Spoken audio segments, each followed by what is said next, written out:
Imagine a place that chooses not to be seen. While the world competes for attention, Bhutan disappears behind the clouds, not out of fear, out of choice. You might expect a country this guarded to feel distant, but Bhutan is known as the happiest place on earth.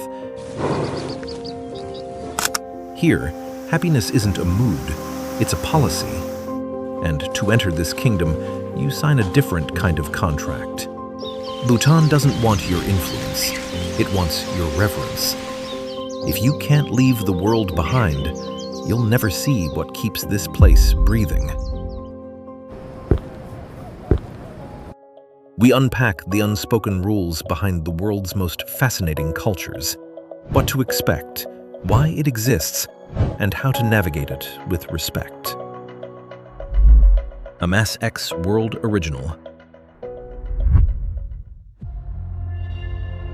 Foreign fine print, because every culture has fine print. Bhutan, the gated sanctuary, where entry is granted with care and presence is the real price. Clause 1. The cost of entry. Being welcomed in. You can't enter Bhutan freely. Every visitor pays a daily fee. Travel is guided. Movement is planned and intentional. Independent travel isn't allowed. You are always accompanied by a licensed Bhutanese guide. This isn't tourism built around freedom, it's tourism built around responsibility. Here, access comes with structure, and presence comes with guidance. Bhutan limits access to protect more than land. It protects pace, privacy, and continuity. The daily fee isn't about profit, it's about control. Fewer visitors, less disruption, more space for life to continue as it is. And the guide plays a central role. They aren't there to watch you, they're there to walk with you. Bhutan isn't a place you pass through alone, it's a place you're gently welcomed into. Your guide becomes part of that welcome, helping you slow down and connect with a way of life that protects itself quietly. They help you connect, not just to places, but also to people. Moments feel shared, not observed. Your guide is the fine print in human form, not setting limits, but opening the sanctuary.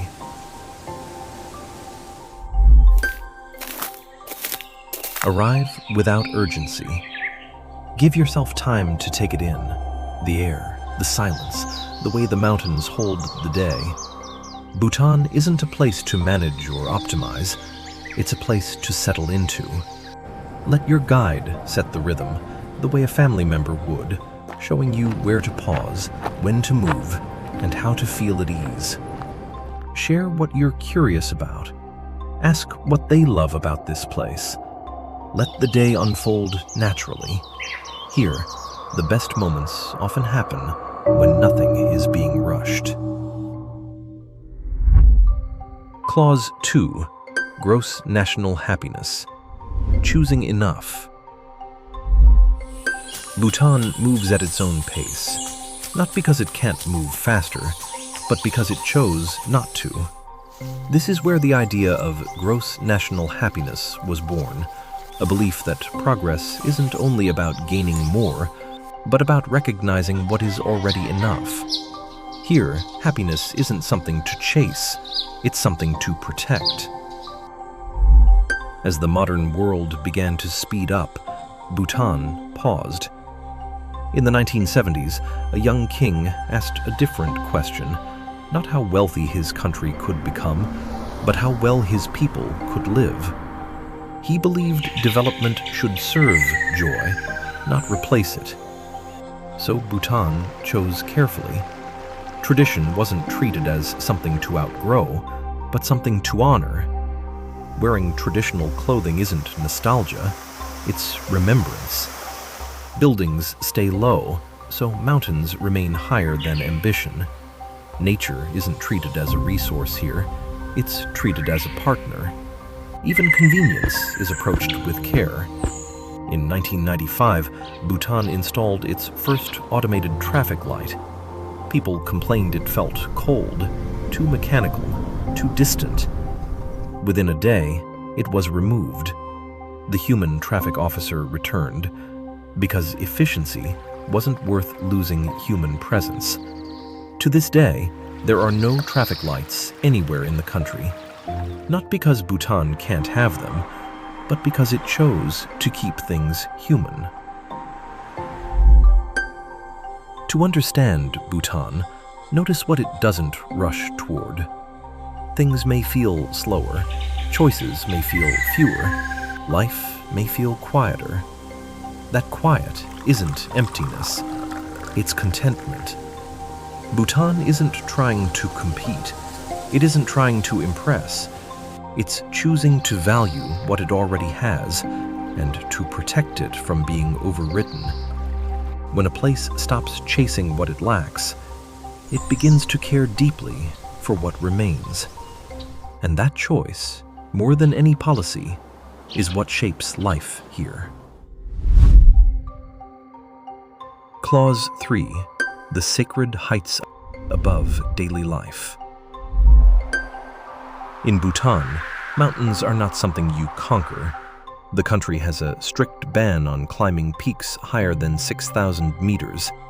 Some of the tallest mountains in the world remain untouched here, including the highest unclimbed peak on Earth.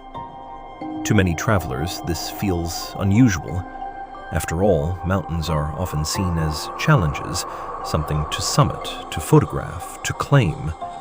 But in Bhutan, height carries meaning. In much of the world, reaching the top is an achievement. In Bhutan, the highest peaks are believed to be the homes of protective deities. They are not empty landscapes. They are places of presence.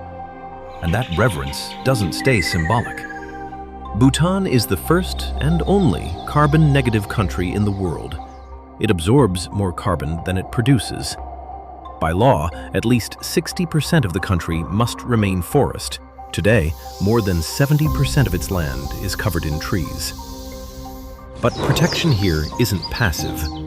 Bhutan connects climate, culture, and economy into one system. Rivers generate low-carbon hydropower that supplies the nation and supports its future. Electricity reaches even remote villages, so forests don't have to be cut for fuel. Growth continues, but it moves in alignment with the land. Bhutan didn't choose between development and preservation. It chose to redesign development itself. The mountains are sacred, the forests are protected, and progress is measured by balance, not speed. When you walk beneath these peaks, you begin to understand. This isn't scenery. It's something people have chosen to protect and to grow with. Follow marked trails, respect closures, let the mountains remain higher than you. Not because Bhutan resists the modern world, but because it moves through it differently. Here, progress doesn't mean replacing what exists, it means building around it. Hydropower flows from these rivers, forests remain standing, communities continue to thrive.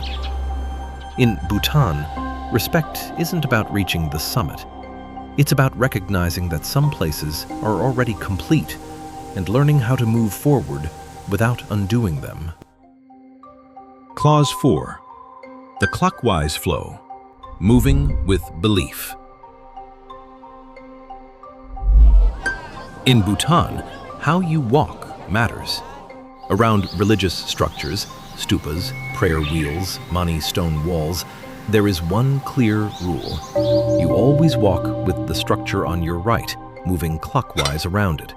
Even if it means a longer path, even if a shortcut is right there, you don't cross the other way. This direction isn't random. Walking clockwise follows the path of the sun and reflects how time, prayer, and life are believed to move forward. To walk this way is to move with the place.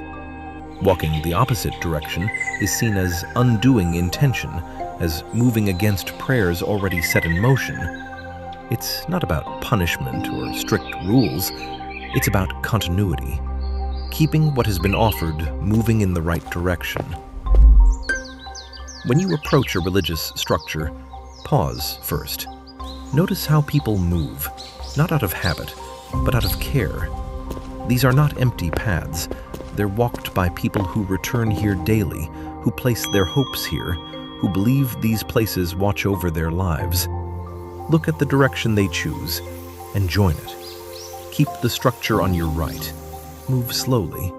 Let yourself fall into the same pace. If it takes longer, let it. In Bhutan, the extra steps are part of the respect. Here, reverence isn't shown by arriving quickly. It's shown by moving in alignment with what others are already honoring. Clause 5. Meshu. Meshu. The courtesy of refusal. In Bhutan, when food or drink is offered to you, it's common not to accept right away. Instead, guests often respond with Meshu, Meshu, meaning no thank you, while lightly covering their mouth with their hand. This refusal is usually gentle and repeated once or twice before the food is accepted. To visitors, this can feel confusing at first, but it's a familiar rhythm here. This exchange isn't about hesitation, it's about courtesy. Accepting immediately can feel too eager, as if you're taking without consideration. But refusing too firmly can feel dismissive, as if you're rejecting the host's generosity. So the moment becomes a quiet back and forth. The host shows sincerity by offering again. The guest shows humility by waiting. It's a shared understanding. No one wants to be a burden, and no one wants their generosity ignored. When you're offered food or drink, pause. Smile. Say, Meshu, Meshu. Cover your mouth lightly. If the offer comes again, you can repeat the gesture once more. When you feel it's right, accept graciously. If the meal is served on the floor, follow how others sit. You may notice a small portion of food placed aside first. This is an offering, not yours to touch. Some people eat with their hands, as is traditional. Take your cue from those around you. In Bhutan, meals are shared slowly. How you receive is part of the respect. Clause 6. The Dzong. Presence inside the fortress. In Bhutan, entering a Dzong isn't casual. Dzongs are fortress monasteries, and they operate under a clear code of behavior. Your guide will check how you're dressed. Monks and staff quietly observe how you move. This isn't optional etiquette, it's expected conduct. Because a Dzong isn't a monument, it's active space. Dzongs sit at the center of Bhutanese life. They are places of prayer, government, and history all at once.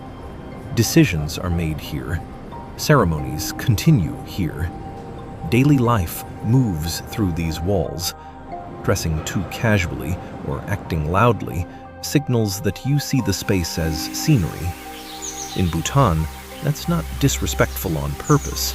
It's a sign of unawareness. And awareness matters here. Before entering, adjust yourself. Cover your shoulders and knees. Zip your jacket. Remove hats and sunglasses. Lower your voice before you cross the threshold. Inside, move clockwise. Walk slowly. Follow your guide's pace. If you're unsure what to do, let the space guide you. In a Dzong, presence is shown by restraint. You don't need to understand everything inside these walls. You just need to enter, as if what happens here still matters. Bhutan isn't a country that turns its back on the world. It simply chose to hold on to itself. Here, happiness isn't loud or rushed, and it isn't measured by what's missing. It's found in what's already here, in tradition that's still lived, in nature that's still respected, in people who move through life with care for one another.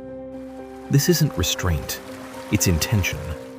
A choice to value peace over speed, connection over comparison, enough over more. When you move through Bhutan, you don't feel pushed to become something else. You feel invited to slow down, to notice, to appreciate what you already carry with you. That's why this place feels gentle. My kindness comes easily. My happiness here doesn't need to be chased. It's protected, not by walls or rules, but by people who remember what matters.